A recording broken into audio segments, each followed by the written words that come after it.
الحمد لله نحمده ونستعينه ونستغفره ونؤمن به ونتوكل عليه ونعوذ بالله من شرور أنفسنا ومن سيئات أعمالنا من يهده الله فلا مضل له ومن يضلله فلا هادي له ونشهد أن لا إله إلا الله وحده لا شريك له ونشهد أن سيدنا ومولانا محمدا عبده ورسوله قال الله تبارك وتعالى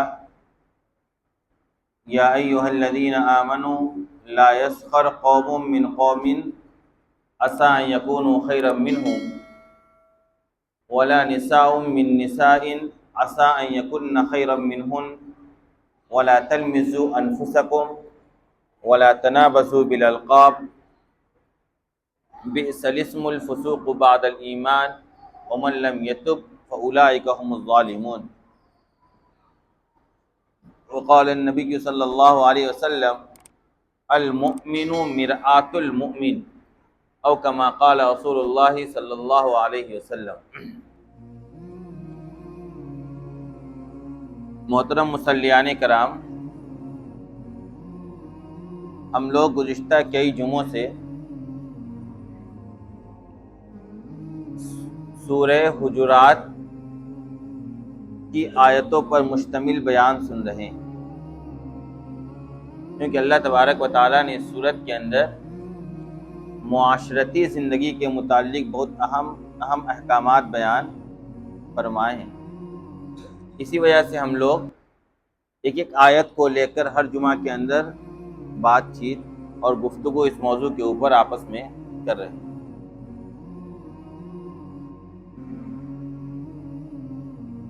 اب جائیے باہر، ان کو منع کیجیے، گر جائیں گے، وہ پکڑ لیے ریلنگ، وہ لگا ہوا ہے نہیں۔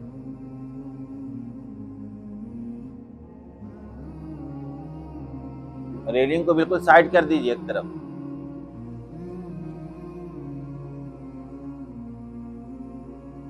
جی، ہم لوگ بات کر رہے تھے سورہ حجرات کی آیتوں پر مشتمل گفتگو ہو رہی تھی ہماری،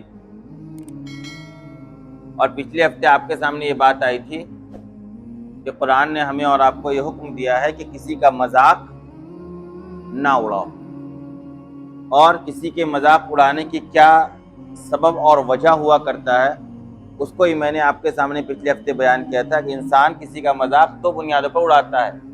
ایک بنیاد یہ ہوتی ہے کہ انسان خود کو افضل اور بہتر سمجھ رہا ہوتا ہے، اور دوسری وجہ یہ ہوتی ہے کہ انسان جس کا مذاق اڑاتا ہے اس کو ذلیل اور حقیر سمجھ رہا ہوتا ہے۔ اور میں نے آپ کو یہ بات بتلائی تھی کہ نہ خود کو بڑا سمجھنے کی اجازت ہے، یہی تکبر اور غرور اور گھمنڈ ہے، اور نہ ہی کسی کو حقیر سمجھنے کی شریعت ہمیں اور آپ کو اجازت دیتی ہے۔ جب ان دو چیزوں کی اجازت نہیں ہے تو پھر کسی کے مذاق اڑانے کی اجازت ہمیں اور آپ کو کیسے حاصل ہوگی؟ اس کے اوپر بہت تفصیل سے آپ کے سامنے بات پچھلے ہفتے آئی۔ آج اسی آیت کے اندر دو حکم اور دیا گیا تھا، اس پر ہم اور آپ بات کریں گے۔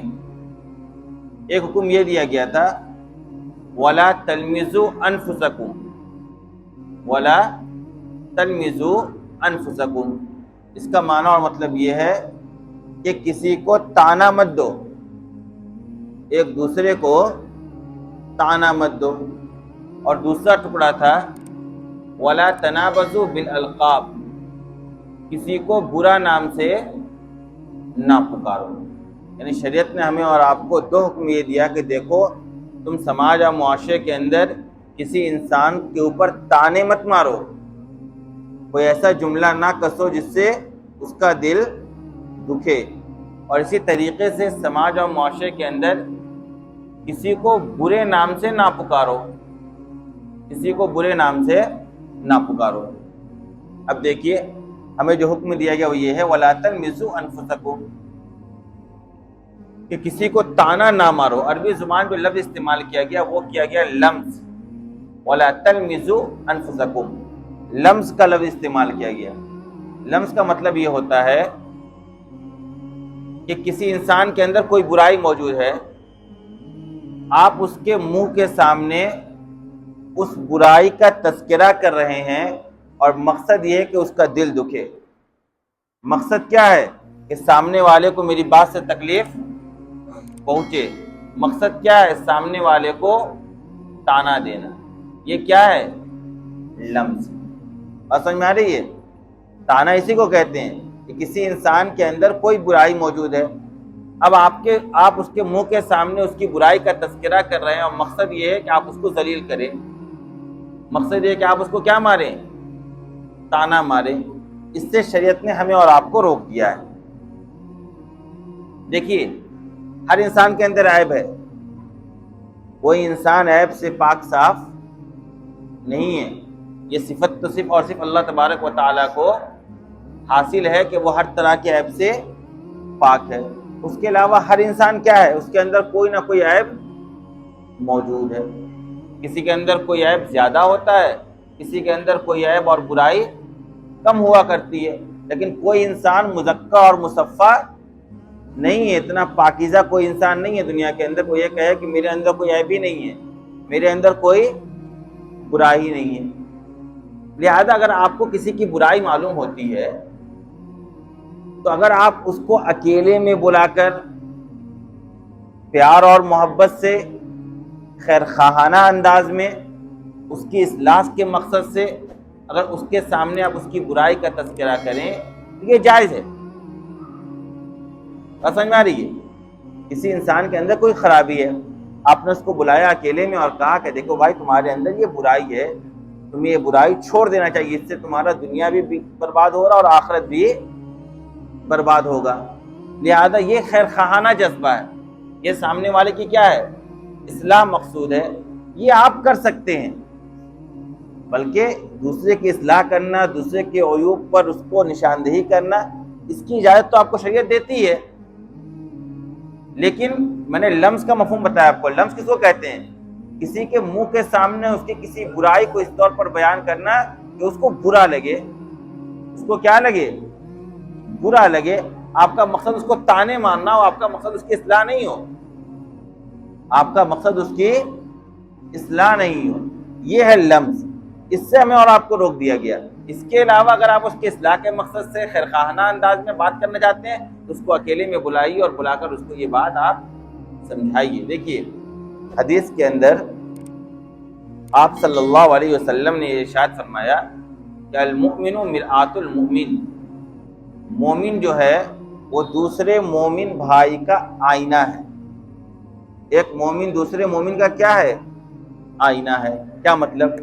مطلب یہ کہ دیکھیے انسان کے چہرے کے اوپر جو داغ ہوتی ہے وہ انسان کو دکھتی نہیں ہے. دکھتی ہے انسان کو؟ آپ کے چہرے کے اوپر کوئی داغ ہے، کوئی زخم ہے، کسی طرح کا عیب ہے، وہ آپ کو دکھتا ہے؟ نہیں دکھتا ہے.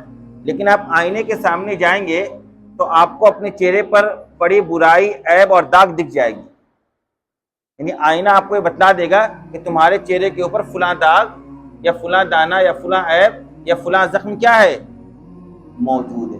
اسی طریقے سے برائی تو عیب تو ہر انسان کے اندر موجود ہے، لیکن انسانوں کی فطرت یہ ہے کہ اس کی نظر دوسروں کی برائی پر ہوتی ہے، خود کی برائی پر انسانوں کی نظر نہیں ہوتی ہے. انسان خود لاکھ گناہوں کے اندر مبتلا ہو، لاکھ عیوب اس کے اندر موجود ہو، لاکھ برائیاں اس کے اندر پائی جاتی ہوں، لیکن وہ دوسروں کی برائیوں کا تذکرہ کرتا ہے، دوسروں کو برا بھلا کہتا ہے. کیوں؟ کیونکہ اس کے اندر کی جو اس کی برائی ہے وہ اس کو دکھ نہیں رہی ہے. جب اس کو نہیں دکھ رہی ہے تو دوسرا جو مومن سامنے کھڑا اس کو دکھ رہی ہے اس کی برائی، وہ دیکھ رہا ہے کہ اس کے اندر یہ حرکت غلط ہے، اس کے اندر یہ عیب موجود ہے. لہذا وہ مومن اس کو بتلائے. اس طریقے سے آئینہ کیا کرتا ہے؟ عیب بتلاتا آپ کے چہرے کا. اسی طریقے سے ایک مومن دوسرے مومن کے عیب سے واقف ہوتا ہے تو وہ اس کو اس کا عیب بتلائے. لیکن آپ دیکھیے جب آپ آئینہ کے سامنے جاتے ہیں تو آئینہ کیا آپ کے عیب کو گاتا پھرتا ہے یا صرف آپ کو بتلاتا ہے کہ آپ کے چہرے پر داغ ہے، یا اعلان کرتا ہے کہ سن لو سب کو، جتنے لوگ یہاں موجود ہیں ان کے چہرے پر داغ ہے؟ یا آپ جب آئینے سے ہٹ جاتے ہیں تو کیا آئینہ کسی اور کوئی اس کے سامنے کھڑا ہوتا تو کہتا ہے کہ فلاں شخص میرے سامنے کھڑا ہوا تھا اس کے اندر یہ عیب ہے؟ کہتا ہے؟ نہیں کہتا ہے۔ یہی حال مومن کا ہونا چاہیے۔ ایک مومن دوسرے مومن کا آئینہ ہے، تو آئینہ کا کام یہ ہے کہ اس کو عیب بتلائے جس کے اندر عیب موجود ہے، نہ یہ کہ اس کے عیب کا چرچا کرے، نہ یہ کہ اس کے عیب کو پھیلائے، نہ یہ کہ اس کی برائی کا جگہ جگہ پر بیٹھ کر تذکرہ کرے۔ بات سمجھ میں آ رہی ہے؟ جو کہا گیا ہے مومن کیا ہے؟ دوسرے مومن کا آئینہ ہے۔ اس کا مطلب یہی ہے کہ مومن اگر خیر خواہانہ جذبے سے اپنے بھائی کے عیب سے اس بھائی کو واقف کروانا چاہتا ہے تو اس کی اجازت ہے، لیکن اس کو کروائے۔ اگر آپ لوگوں کے سامنے اس کے عیب کا تذکرہ کریں، اس کا مطلب ہے کہ آپ کے دل کے اندر کھوٹ ہے، آپ اس کی اصلاح نہیں چاہتے ہیں، بلکہ آپ اس کا مذاق اڑانا چاہتے ہیں، آپ اس کو طعنہ مارنا چاہتے ہیں، آپ چاہتے ہیں کہ اس کا عیب اور لوگ بھی اس کے عیب سے واقف ہو جائیں۔ یہ برائیاں سماج کے اندر بہت پائی جاتی ہے، ہمارے آپ کے سماج اور سوسائٹی کے اندر یہ برائی بہت پائی جاتی ہے۔ اس کا نتیجہ ہوتا ہے آپس میں لڑائی اور جھگڑا۔ جب آپ کسی کے عیب کا تذکرہ کریں گے تو وہ آپ کو چھوڑ دے گا۔ آپ کسی کی برائی کہیں پر بیٹھ کر کریں گے، یا کسی کے سامنے بیٹھ کر اس کی برائی کریں گے، یا کسی کو آپ چند لوگوں کے سامنے ذلیل کریں گے کوئی جملہ بول کر، کیا وہ آپ کو چھوڑ دے گا، بخش دے گا؟ کبھی نہیں بخشے گا۔ وہ بھی اس موقع کا تلاش ہوگا کہ اس کو موقع ملے وہ آپ سے بدلہ لے، اور اسی سے لڑائی اور جھگڑے کی بنیاد پڑتی ہے۔ اسی سے شریعت نے روک دیا ہے۔ کیا کرنا ہے تمہیں؟ کسی کو بھی طعنہ نہیں مارنا ہے۔ ایک تو یہ مسئلہ ہمیں اور آپ کو سمجھ میں آ گیا۔ دوسرا حکم اللہ تبارک و تعالیٰ نے اسی آیت کے اندر یہ دیا، وَلَا تَنَابَزُوا بِالْأَلْقَابِ، کسی کو اس کے برے نام سے نہ پکارو۔ کیا مطلب یہ ہم اور آپ سماج کے اندر دیکھتے ہیں کہ بہت سے لوگوں کا کچھ نام رکھ دیتے ہیں، اور نام رکھنے کا مقصد یہ ہوتا ہے کہ اس کا مذاق اڑایا جائے، اور اس کو اسی نام سے پکارتے ہیں۔ یہ حرام ہے۔ اسی طریقے سے کسی انسان کے اندر کوئی عیب ہے، اسی عیب کو لوگ اس کے نام کی طرف منسوخ کر کے بیان کرنا شروع کرتے ہیں۔ جیسے ایک شخص سے اچھا خاصا انسان ہے، ایک پیر کے اندر کوئی زخم ہے جس کی وجہ سے وہ کوئی تکلیف ہے، لنگڑا کر چلتا ہے، لوگ اس کو لنگڑا بولنا شروع کر دیتے ہیں۔ آنکھ کے اندر اس کی روشنی کی کمی ہے، لوگ اس کو نابینا اور اندھا بولنا شروع کر دیتے ہیں۔ اس کی اجازت نہیں ہے۔ یہی ہے برا نام، کسی کو برے نام سے پکارنا، یہی ہے۔ یہ تو ہو گیا قولی طور پر۔ عملاً بھی کسی کو برے نام سے نہیں پکارنا چاہیے، مطلب کسی کی نقل نہیں اتارنی چاہیے۔ کوئی آدمی بولتا ہے، بولتے ہوئے لڑکھڑاتا ہے، تتلاتا ہے، آپ اس کی نقل اتارنے کے لیے تتلا کر بول رہے ہیں۔ کوئی شخص چلتا ہے، چلتے ہوئے لنگڑاتا ہے، آپ نقل کر کے کیا دکھلا رہے ہیں کہ وہ فلاں شخص اس طریقے سے وہ لنگڑا چل رہا ہوتا ہے۔ یا کسی کی کوئی حرکت ہے سونے کی یا اٹھنے کی یا کھانے یا پینے کی یا کسی بھی کام کی، آپ اس کے غائبانے میں کیا کر رہے ہیں؟ نقل اتار رہے ہیں۔ یہ بھی برے نام سے اس کو بلانا ہے۔ اس طریقے سے قولاً کسی کو برے نام سے پکارنا منع کر دیا گیا ہے، اسی طریقے سے عملاً بھی کسی کو برے نام سے نہیں پکارنا چاہیے۔ بات سمجھ میں آ رہی ہے؟ نہ آپ کسی کی نقل اتار سکتے ہیں، نہ آپ کسی کو برے نام سے، یعنی جو نام سے چڑھتا ہے، ہوتا ہے ایسا سماج کے اندر، سب کو پتا کہ اگر یہ لفظ بولیں گے نا اس شخص کو تو یہ چڑھے گا۔ نوجوانوں کے اندر برائی بہت پیتی، کوئی بیچارہ مجنون پاگل دیوانہ ہے، اللہ کے یہاں اس کا تو کوئی حساب بھی نہیں ہونے والا ہے، وہ سڑکوں سے گزر رہا ہے، نوجوان اس کو چڑھا رہے ہیں، جس کے نتیجے میں وہ اپنے منہ سے افوات اور فحش الفاظ کو نکال رہا ہے، اور نوجوان ہنس رہے ہیں۔ ان کو سمجھ ہی میں نہیں آ رہا وہ کتنا خطرناک گناہ کے اندر مبتلا ہے۔ یعنی وہ شخص تو مجنون اور دیوانہ ہے، اس کا تو حساب بھی نہیں ہوگا۔ تمہیں تو اللہ نے عقل دی اور تم وہ حرکت کرو جو ایک پاگل کو کرنی چاہیے تھی، تو بڑا پاگل تو ہے۔ اب بتائیے اب کون ہے پاگل؟ وہ پاگل ہے جو ہمیں اور آپ کو دکھ رہا ہے، یا وہ شخص جو عقل ہونے کے باوجود پاگلوں والی حرکت کر رہا ہے؟ بتائیے کون ہے پاگل؟ ہے کہ نہیں یہ پاگل؟ جس کے پاس عقل بھی موجود ہے، جسے اللہ نے ہر طرح کی صلاحیت بھی دے رکھی ہے، سوچنے سمجھنے غور فکر کرنے کی طاقت بھی اس کے اندر موجود ہے، اس کے باوجود وہ مذاق کر رہا ہے اور ٹھٹھا اڑا رہا ہے اور برے ناموں سے سامنے والے کو پکار رہا ہے۔ اس سے اللہ تبارک و تعالیٰ نے ہمیں اور آپ کو منع فرما دیا ہے۔ اب دیکھیے آپ دو چیزیں سے یہاں منع کیا گیا، ایک کسی کو طعنہ مت دو، اور دوسری بات کسی کو برے نام سے نہ پکارو۔ اب ایک اور یہ ہوتا ہے، بہت سے لوگوں کا کچھ نام مشہور ہو جاتا ہے عرفی، اس کو کہتے ہیں عرفی نام، یعنی فلاں شخص فلاں نام سے مشہور ہے، اور اس نام کے بولنے سے اس شخص کو برا بھی نہیں لگتا ہے۔ ایسا ہوتا ہے کہ نہیں سماج کے اندر؟ کلوا سے بہت سے لوگ کیا ہوتے ہیں؟ مشہور ہوتے ہیں، کلوا کو بلا لو، کلوا کے یہاں چلی جا، ہوتا ہے کہ نہیں اس طریقے سے؟ یہ اور ہی بہت سارے نام ہوتے ہیں۔ بات سمجھ میں آ رہی ہے؟ تو اگر کسی کا کوئی عرفی نام ہے، اسی نام سے وہ مشہور ہو گیا ہے، اور اس نام کا تذکرہ کرنے سے اس کو برا بھی نہیں لگتا ہے، اور جو اس نام کا تذکرہ کرتا ہے اس کا مقصد بھی اس کا مذاق اڑانا نہیں ہوتا ہے، تو ایسے نام سے آپ کسی کو بلا سکتے ہیں، ایسے نام سے آپ کسی کو بلا سکتے ہیں۔ بات سمجھ میں آ رہی ہے؟ اب دیکھیں میں نے کہا نا عملاً بھی آپ کسی کو برا نام سے نہیں پکاریں گے۔ ہمارے یہاں سماج کے اندر ایک برائی ہے، کوئی اگر پستہ قد کا ہوتا ہے نا تو ہم اس کو ناٹا ہی بولتے ہیں، ہم اس کو کچھ نہ کچھ مطلب ہمیشہ اس کو عیب سے ہی پکارتے ہیں، یہ بھی منع اور حرام۔ اس کا جو نام، اس نام سے آپ اس کو پکاریے۔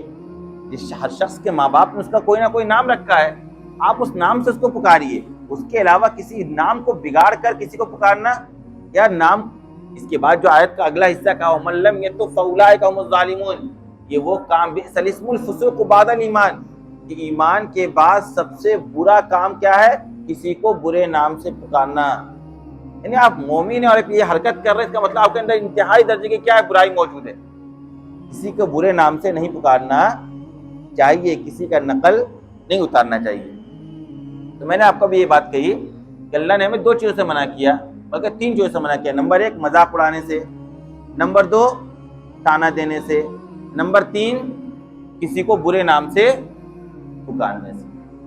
آپ ان سب کے جڑ میں جائیے گا نا کہ یہ سب برا عمل کسی انسان سے کیوں صادر ہوتا ہے، تو آپ کو جڑ کے اندر تکبر اور غرور دکھے گا۔ جڑ کے اندر کیا ملے گا آپ کو؟ گھمنڈ۔ انسان کے اندر گھمنڈ ہے، دوسرے کا مذاق اڑا رہا ہے، اس کو ذلیل سمجھ رہا ہے۔ انسان کے اندر گھمنڈ ہے، دوسرے کو تانا مار رہا ہے۔ انسان کے اندر گھمنڈ ہے تو دوسرے کو برے ناموں سے پکار رہا ہے۔ اور گھمنڈ انسان کے اندر کیوں پیدا ہوتا ہے، اس کو غور کیجئے، اور گھمنڈ کا علاج کیا اس کو جانیے۔ انسان کے اندر گھمنڈ کیوں پیدا ہوتا ہے؟ انسان کے اندر گھمنڈ اس وجہ سے پیدا ہوتا ہے کہ وہ کبھی اپنی برائی پر نظر ہی نہیں کرتا ہے، وہ کبھی یہ غور ہی نہیں کرتا ہے کہ میں جو عمل کر رہا ہوں آیا وہ عمل صحیح طریقے سے کر رہا ہوں یا نہیں کر رہا ہوں۔ یعنی انسان اپنا کبھی جائزہ نہیں لیتا ہے، انسان اپنا کبھی محاسبہ نہیں کرتا ہے کہ بھائی میرے اندر کون کون سی برائی ہے، میں نے اس کو دور کیا کہ نہیں کیا، یا میرے اوپر جو ذمہ داریاں اللہ تبارک و تعالیٰ نے دے رکھی ہے ان ذمہ داریوں کو میں اچھی طریقے سے ادا کر رہا ہوں یا نہیں کر رہا ہوں۔ یعنی انسان کبھی اپنے بارے میں غور و فکر نہیں کرتا ہے۔ جب اپنی برائی پر وہ غور و فکر نہیں کرے گا، اپنے اعمال کے سلسلے میں وہ محاسبہ سے کام نہیں لے گا، تو پھر اس کا کام یہی بچے گا کہ دوسروں کی برائیوں کا تذکرہ کرے گا، دوسروں کا مذاق اڑائے گا، دوسروں پر تانا مارے گا۔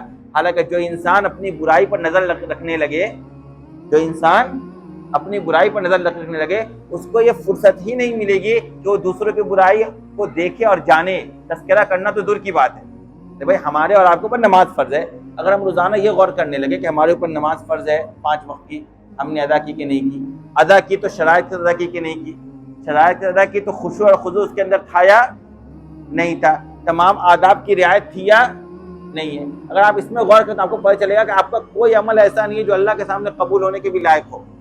ہم اور آپ نماز پڑھتے ہیں اور نماز میں نیت باندھا ادھر اور سارا ذہن ہمارا دنیا میں رہتا ہے، اب بتائیے اس نماز کی کیا اہمیت باقی رہے گی؟ اب بتائیے کل اس مسجد میں حادثہ ہوا ہے، ہم لوگ ظہر کے اندر 5 رکعت نماز پڑھیں، میں بھول گیا، چلیے مجھ سے غلطی ہو گئی، میرے پیچھے 50 لوگ تھے، کسی نے لقمہ نہیں دیا۔ جب سلام پھیرتے ہیں ہم تب یہ تذکرہ ہوتا ہے کہ ہم لوگ آج کتنی رکعت نماز پڑھے ہیں، 5۔ اس کا مطلب ہے کہ میرے پیچھے 50 لوگوں کا ذہن کہیں اور گھوم رہا ہے۔ کوئی آدمی یہ کہنے والا نہیں کہ امام صاحب آپ تیسری رکعت پر کیوں بیٹھ رہے ہیں، یا آپ تیسری رکعت پر بیٹھ گئے تو پھر کھڑے ہو کر چوتھی رکعت میں کیوں کھڑے ہو رہے ہیں، 5ویں رکعت کی طرف کیوں جا رہے ہیں۔ کوئی آدمی ٹوکنے والا نہیں، مطلب کسی کا ذہن نماز کے اندر ہے ہی نہیں۔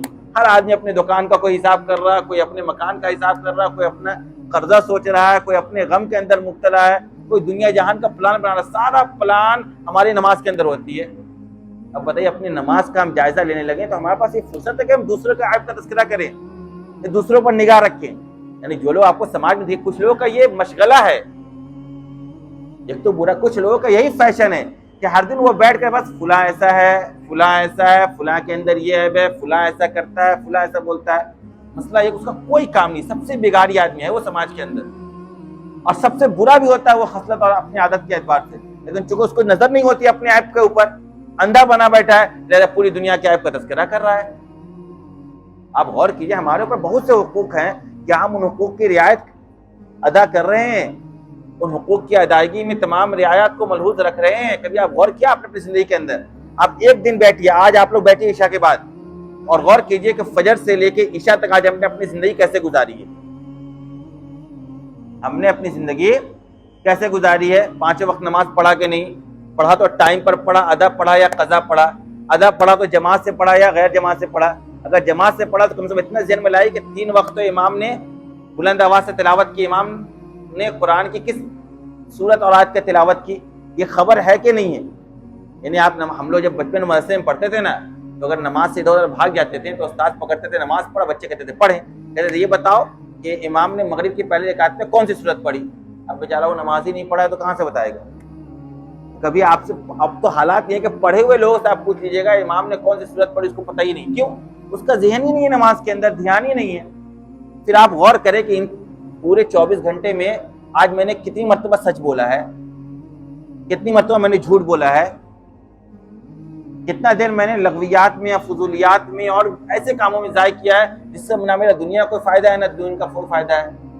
یہ میرے حقوق بیوی کے، بچے کے، گھر والوں کے، رشتہ دار کے، دوستوں احباب کے، اس میں نے کیا ادائیگی کیا نہیں کی ہے، امانت سے ہم نے کام لیا نہیں لیا ہے. اپنا محاسبہ آپ کر کے دیکھیے. آج آپ کو دیکھیے گا سارے عیوب کا پلندہ تو ہم خود ہیں. سارا عیب ہمارے اندر موجود ہے.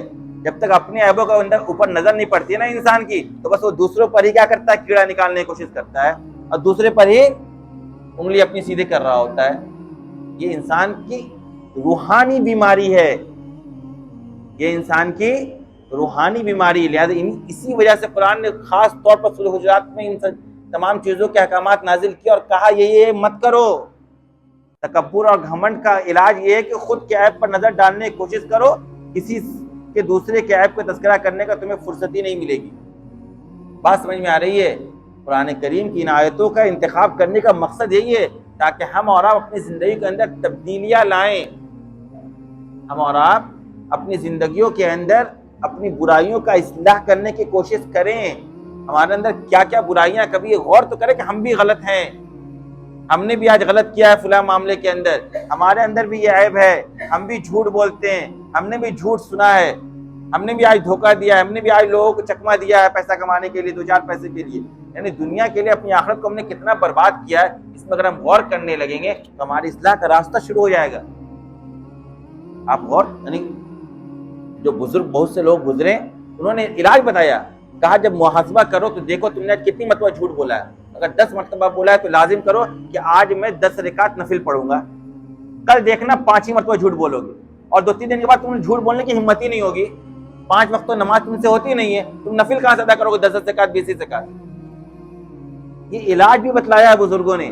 اپنی بیماریوں کا جو روحانی بیماری ہے نا، ہمیں اپنی ظاہری بیماری کا علاج کا کتنا فکر ہوتا ہے. تھوڑا سا شوگر بڑھ جائے، تھوڑا سا بی پی ہائی ہو جائے، تھوڑا سا بخار ہو جائے، ڈاکٹر ڈھونڈتے چلتے ہیں ہم کیسے ہمارا جسم درست ہو جائے. لیکن جو روحانی بیماری ہم لے کر پھر رہے ہیں اپنے دلوں کے اندر، جو برائیاں ہمارے اندر، ان برائیوں کے علاج کی فکر ہمیں کب ہوگی؟ اور جب تک فکر نہیں ہوگی بہتر سماج نہیں تیار ہوگا.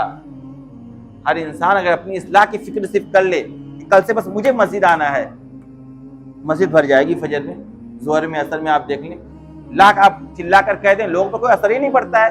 یہاں آپ تقریر کریں، باہر نکل کے سارا وہ کام ہوگا جس سے آپ نے منع کیا ہے. میں نے بھی کہا نا آپ کو، اس قوم کا حال یہ ہے کہ اب تک ان کو سب درست کروائی جا رہی ہے کہ سب درست کیجئے، سب درست کیجئے، آگے آئیے، خالی ہے بھائی، خالی جگہوں کو پر کیجئے. نہیں، اتنا نہیں پتا ہے، اتنا کامن سینس نہیں ہے کہ بھائی مسجد میں نماز کے وقت اگلے صف کو پہلے پر کرنا، اس کے بعد دوسرے، اس کے بعد تیسرے، اس کے بعد چوتھے میں بیٹھنا ہے. یہ ایک الگ ڈیوٹی ہے اماموں کی کہ ہر جمعہ میں کھڑے ہو کر سب درستی کی کرا رہے ہیں. ہمارا کہاں لیول پہنچا ہوا، ہمیں یہ غور کرنا چاہیے. ہم ایک نظریاتی قوم ہیں، ہمارے پاس قرآن و حدیث جیسی تعلیمات موجود ہے، ہمارے پاس ایک سچا مذہب موجود ہے جو بالکل محفوظ ہے، جیسے آسمان سے آیا تھا ویسے محفوظ ہے، کہیں کوئی تبدیلی، کوئی تحریف نہیں ہوئی ہے. ہمارے پاس پورا گائیڈ لائن موجود ہے زندگی گزارنے کا. اس کے باوجود ہماری زندگی اگر آواروں کی طرح، اوباشوں کی طرح، غیروں کی طرح اور بد تہذیبوں کی طرح اگر گزر رہی ہے تو اس کا مطلب ہے کہ ہم صرف نام کے مسلمان ہیں. مسلمان اپنے اخلاق سے پہچانا جاتا ہے. آج بھی دنیا کے اندر اسلام قبول کرنے والوں کی ایک بڑی تعداد مسلمانوں کے اخلاق کو دیکھ کر ہے. اسلام صرف تلوار کے زور پر نہیں پھیلا ہے. اسلام تو اسلام پھیلانے کے لیے تلوار اٹھانے کی اجازت ہی نہیں دے رکھی ہے. اسلام نے جو اجازت دی ہے تلوار اٹھانے کو تو ظلم کی بنیاد پر دی ہے کہ جب تمہارے اوپر ظلم کی انتہا ہو جائے تو اپنے ڈیفنس کے لیے تم تلوار اٹھاؤ. کہیں یہ نہیں کہا کہ اسلام کو بڑھانے کے لیے تم تلوار اٹھا لو. وہ تو تمہارا کردار بولے گا. اس کے لیے تو دعوت کا پورا ایک چیپٹر موجود ہے کہ تم دعوت دین دو لوگوں کو, اس سے لوگ آئیں گے تمہارے قریب. اپنے اخلاق کو درست, اپنے معاملات کو, یعنی مسلمانوں کے معاملات اتنے خراب ہیں کہ اللہ کی پناہ. کوئی آدمی صحیح نہیں ملتا ہے. کہیں آپ کروا لیجیے, گھر میں کام کروا لیجیے, مسجد میں کام کروا لیجیے, کسی دکاندار سے مل لیجیے, کسی ٹھیکیدار سے مل لیجیے, ہر آدمی آپ سے ملے گا شروع میں بہت اچھے طریقے سے, اور تھوڑے سے معاملات بڑھنے کے بعد وہ اپنا رنگ دکھانا شروع کر دیتا ہے. وہ جانتے ہی نہیں کہ میرے یعنی لوگ یہ شکایت ہے کہ غیر مسلم کے دکان میں ہم جاتے ہیں تو ہمیں زیادہ اطمینان ہے مسلمانوں کے دکان میں جانے سے. یہ تو توبہ اور افسوس کی بات ہے, اف کرنے کی بات ہے کہ مسلمانوں کے اتنے برے حالات ہو گئے ہیں. کوئی آپ سے سامان خریدنا نہیں چاہتا ہے, کوئی آپ سے کسی قسم کا معاملہ کرنا نہیں چاہتا ہے, کوئی آپ کے علاقے میں آ کر کوئی چھوٹا سا کاروبار کرنا نہیں چاہتا ہے. اتنے برے ہم اور آپ ہو گئے, لیکن ہمیں اپنی فکر ہی نہیں ہے. جب تک بیماری کا آپ کو ادراک نہیں ہوگا نا, آپ علاج کی طرف جائیں گے ہی نہیں. پہلے یہ مانیے کہ میرے اندر یہ کمی ہے, میرے اندر یہ برائی ہے, میرے اندر یہ خرابی ہے, میرے اندر یہ عیب ہے. جب ادراک ہوگا تو اس کے علاج کا بھی فکر ہوگا آپ کو. اور جب تک سمجھیے کہ ہم ہی اچھے ہیں, ہم ہی بہتر ہیں, بس اوپر کا لوگ تو آپ کو دیکھ رہے ہیں, سادہ سادہ کپڑا آپ کو جمعہ کے دن آ جاتے تو آپ سمجھتے کہ میرا پورا جسم کیا ہے, سادہ ہے. اندر میں کتنی کالک بھری ہوئی ہے ہمارے اور آپ کی زندگیوں کے اندر, معاملات کے اندر, اخلاقیات کے اندر, اس پر کبھی ہم نے غور ہی نہیں کیا. ہمیں لگتا ہے کہ سب کچھ ٹھیک ہے. یہاں وہ مسلمان ہے چند گھنٹے چند منٹوں کے لیے, یہاں سے باہر نکلے گا دکان پر جا کر, سڑک پر جا کر وہی حرکتیں کرنے لگے گا جو مسلمانوں کی کبھی نہیں ہونی چاہیے. مسلمان من حیث, دیکھیے قرآن نے اتنی چھوٹی چھوٹی چیزوں کے بارے میں بتلایا ہمیں اور آپ کو کہ تانا مت دو, برے نام سے مت پکارو, مذاق مت اڑاؤ, جھگڑو مت, یہ کام مت کرو, وہ کام مت کرو. ساری باتیں قرآن نے بتلائی. قرآن چاہتا ہے نا بھائی ایک بہتر سماج اور سوسائٹی تیار ہو, اس کے لیے قرآن نے سارے احکامات ہمیں اور آپ کو دے. ہم سمجھتے ہیں اسلام نام ہے بس نماز پڑھنے کا, اسلام نام ہے صرف روزہ رکھنے کا, اسلام نام ہے صرف حج کرنے کا, اسلام نام ہے صرف زکوٰۃ دینے کا. اس کے علاوہ ساری چیزیں وہ ہیں جو دنیا بتلاتی ہے, اسی حساب سے کرنا ہے ہمیں اور آپ کو. بات سمجھ میں آ رہی ہے؟ اللہ تبارک و تعالی ہم سب کو ان تمام آیتوں پر عمل کرنے کی توفیق عطا فرمائے. وآخر دعوانا الحمدللہ رب العالمین.